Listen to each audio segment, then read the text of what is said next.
यहाँ पर आए तमाम साथियों को आज इस यूनाइटेड लेफ्ट आईएसआईडीएसएफ के यूनाइटेड लेफ्ट के कॉल के जो मसाल जुलूस में आप सभी लोग शामिल हुए हैं, आप सभी को मैं नीतीश कुमार प्रेसिडेंशियल कैंडिडेट जय भीम, लाल सलाम और क्रांतिकारी इस्तकबाल पेश करता हूं।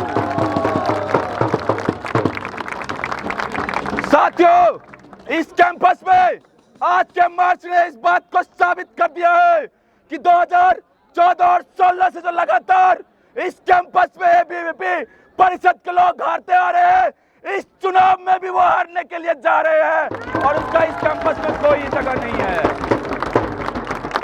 आज के इस जुलूस में दो विजन ऑफ इंडिया हमारे सामने दिखाई दिया। एक विजन ऑफ इंडिया था जो गंगा ढाबा से बराक की ओर जा रहा था और एक विजन ऑफ इंडिया था जो बराक हॉस्टल से गंगा की ओर आ रहा था। और आप देखिए कि जो बराक हॉस्टल से गंगा का आइडिया विजन है, जो विजन ऑफ इंडिया है, उसने गंगा से बराक की जाने वाले को रास्ते को मोड़ दिया और वो अपना रास्ता बदल लिए। इस कैंपस में 2015-16 में ज्वाइंट सेक्रेटरी के पद पे सौरभ शर्मा चुनाव जीता था और उसके बाद उसने इस कैंपस में शट डाउन जेएनयू कैंपेन शुरू किया। जेएनयू के स्टूडेंट को देशद्रोह बोला गया, जेएनयू के स्टूडेंट को मुफ्तखोर बोला गया, लेकिन उस वक्त का स्टूडेंट यूनियन खड़ा हुआ और उसके शट डाउन जेएनयू के सामने फाइट बैक जेएनयू का नारा दिया। लेकिन उसका शट डाउन जेएनयू कैंपेन कभी रुका नहीं। अलग अलग तरीके से इस कैंपस में 2016 में एक उन्होंने अपने कठपुतली को यहां पे वाइस चांसलर बना के भेजा, जिसका नाम था मामी डाला जगदीश कुमार। और वो मामी डाला जगदीश कुमार तमाम आरएसएस, एबीवीपी, बीजेपी के लंपटों को, उसके गुंडों को यहां पे फैकल्टी में रिक्रूटमेंट शुरू करना शुरू किए। उसके बाद इस कैंपस में पीएचडी की लगातार सीट्स को काटा गया। उसके बाद इस कैंपस में एमफिल को स्क्रैप किया गया। उसके बाद इस कैंपस में कंपल्सरी अटेंडेंस पॉलिसी लाई गई, क्योंकि इनके बीजेपी आरएसएस के जो क्लास लेते हैं उनको तो पढ़ाने नहीं आता, तो स्टूडेंट के क्लास में नहीं जाते हैं, तो कंपल्सरी अटेंडेंस की पॉलिसी लेकर के आए। 2019 में इस कैंपस में फी हाइक करने की कोशिश की गई, लेकिन आप देखिए कि हर वक्त इस कैंपस का स्टूडेंट यूनियन, हर वक्त इस कैंपस का एक एक स्टूडेंट इस बात को इंश्योर किया कि उनकी तमाम रिप्रेशन पॉलिसी के खिलाफ खड़ा रहा और डट के मुकाबला करा। फी हाइक को भी वापस करवाया और कंपल्सरी अटेंडेंस पॉलिसी को भी वापस करवाया। आज हमारे सामने बहुत सारी चुनौतियां हैं, उसमें एक चुनौती यह है कि इस कैंपस में लगातार 2014-15 से लेकर के अब तक फंड को काटा जा रहा है। आप देखिए दिक्कत क्या है। पहले उन्होंने जेएनयू को बंद करने की तमाम कोशिशें की, पहले उन्होंने जेएनयू को बदनाम करने की तमाम कोशिशें की, उससे भी वो सफल नहीं हो पाए।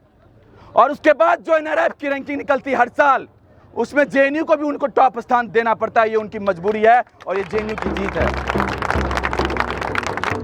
उसके बावजूद इस कैंपस को जो फंड्स मिलना चाहिए, जेएनयू जो फंड्स डिजर्व करता है, वो सरकार ये फंड्स नहीं देती है। यहाँ पे लगातार फंड्स को काटते जा रही है। हमारे आसपास बहुत चुनिंदे मुद्दे होते हैं। आप हॉस्टल्स में जाएंगे तो कई सारे स्टूडेंट्स ऐसे होंगे जिनके खिड़की में शीशे नहीं लगे होंगे, जिनके दीवार से पपड़ी गिरती है। लाइब्रेरी जाएंगे तो वहाँ पे एसी नहीं मिलेगा, रीडिंग्स रूम जाएंगे तो वहाँ किताबें नहीं मिलेंगी, जर्नल का सब्सक्रिप्शन नहीं मिलेगा, साइंस स्कूल जाएंगे तो वहाँ लैब के इंस्ट्रूमेंट नहीं होंगे, सही से फंडिंग्स नहीं है तो उस कारण से वहाँ पर जो है केमिकल्स अवेलेबल नहीं होंगे। और जेएनयू में लगातार ये फंड सरकार काट रही है, उसके कारण ये समस्याएं हमारे सामने परसिस्ट कर रही है आज। और उसके उस तमाम कोशिश के बाद पिछले यूनियन में हम लोगों ने 16 दिनों का भूख हड़ताल किया और उसके उस तमाम रिप्रेशन पॉलिसी के बावजूद यहाँ पे एबीवीपी के लोग बोलते हैं कि जेएनयू तो केवल बाहर का मुद्दा उठाता है। वहां से हम यहाँ उनको बोल देना चाहते हैं कि जेएनयू स्टूडेंट्स यूनियन वो है जो स्टूडेंट्स के नल जल और कल की भी लड़ाई लड़ेगा, और यदि इजराइल फिलिस्तीन पर अटैक करेगा तो उसकी भी लड़ाई लड़ेगा। आने वाले यूनियन में लगातार जो इस कैंपस में कोशिश की गई, और ये कोई पहली कोशिश नहीं है, 1990 के दशकों में भी कैंपस में फ्री हाइक करने की कोशिश की गई। उस वक्त का स्टूडेंट्स यूनियन कॉमरेड चंद्रशेखर के नेतृत्व में खड़ा रहा और उस फ्री हाइक को वापस करवाया। उसके बाद इस कैंपस में 24/7 को बंद करा के नेशनल लाने की कोशिश की गई। लगातार वहां पे खड़े होकर के जेएनयू के स्टूडेंट्स ने इस बात को बोला कि नो टू नेस्ले और यस टू 24/7 डाबा। 2007 में जब मंडल 2.0 के नाम से इस कैंपस और पूरे देश भर में के एजुकेशनल इंस्टीट्यूशन में ओबीसी रिजर्वेशन की बात की गई, तो उस वक्त जेएनयू का ये पूरा का पूरा एडमिनिस्ट्रेशन ओबीसी रिजर्वेशन को करीब 4 साल तक डाइल्यूट करके इस कैंपस में इंप्लीमेंट होने के लिए नहीं दिया। उस वक्त खड़ा होकर के ये बात जेएनयू के स्टूडेंट्स ने बोला कि आप जो ओबीसी रिजर्वेशन का पूरा का पूरा डाइल्यूशन कर रहे हैं वो नहीं चलेगा। और उसके बाद जो जेएनयू के स्टूडेंट्स ने, जो उस समय का एक प्रोग्रेसिव यूनियन था, जो उस समय का एक प्रोग्रेसिव कैंपस था, वो खड़े होकर के जनरल बॉडी मीटिंग करके इस बात को इंश्योर किया कि ओबीसी का जो इंटरप्रिटेशन आप दे रहे हैं, कट ऑफ का जो आप इंटरप्रिटेशन दे रहे हैं वो गलत इंटरप्रिटेशन है, और जो हम इंटरप्रिटेशन दे रहे हैं वो सही इंटरप्रिटेशन है। और 4 साल बाद कई लोग यहाँ पे घूम घूम के बोलते हैं कि भूख हड़ताल से क्या होता है। करीब 3 भूख हड़ताल हुए, और उसके बाद दिल्ली हाई कोर्ट को भी और उसके बाद जेएनयू एडमिनिस्ट्रेशन को भी वही ओबीसी कट ऑफ का इंटरप्रिटेशन मानना पड़ा जो इस कैंपस का एक प्रोग्रेसिव कैंपस कह रहा था, जो इस कैंपस के स्टूडेंट्स कह रहा था। और वही आने वाले यूनियन के चुनाव में यही हमारा विजन है। वो विजन है, यदि देश में सीए एनआरसी ला करके इस कैंपस में तमाम देश भर के लोगों की नागरिकता पर सवाल उठाया जाएगा, तो जेएनयू के स्टूडेंट्स यहां से निकलेंगे और शाहीन बाग और पूरे देश भर में प्रोटेस्ट करेंगे। और उतनी ही मजबूती से यदि इस कैंपस के किसी भी स्टूडेंट्स पे यदि हमला होगा तो जेएनयू के स्टूडेंट्स उसके साथ भी खड़ा होगा, उसके साथ भी लगा रहेगा। और आज एबीवीपी को देख लीजिए कि वो इसी पे हमला करके, इसी को दौड़ा करके, मार करके, पीट करके पूरे के पूरे चुनाव को होल्ड करवा दिए हैं।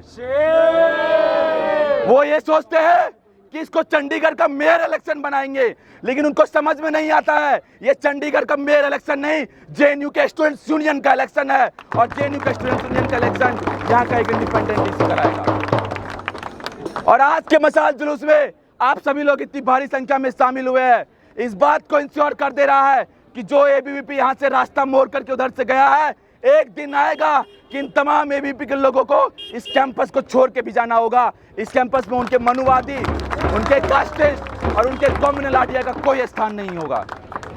आप सभी लोग आए, आने वाले यूनियन का यही विजन है कि इस कैंपस में और तमाम जगह जो एनईपी के द्वारा हेपा लोन मॉडल को इंट्रोड्यूस कर दिया गया है, तमाम जगह जो इस कैंपस में इंफ्रास्ट्रक्चर की कमी है, साइंस के लैब में एसओई के स्टूडेंट से लेकर के एमबीए के स्टूडेंट जिस प्रकार से समस्याएं फील कर रहे हैं, आने वाला यूनियन उसकी एक मुकम्मल लड़ाई लड़ेगा और इस कैंपस में इंश्योर करेगा कि यदि वीसी के ऑफिस में एसी लगेगा, यदि उसके कमरे में सोफा होगा, तो स्टूडेंट्स के भी कमरे और क्लासरूम्स में एसी और सोफा होना पड़ेगा।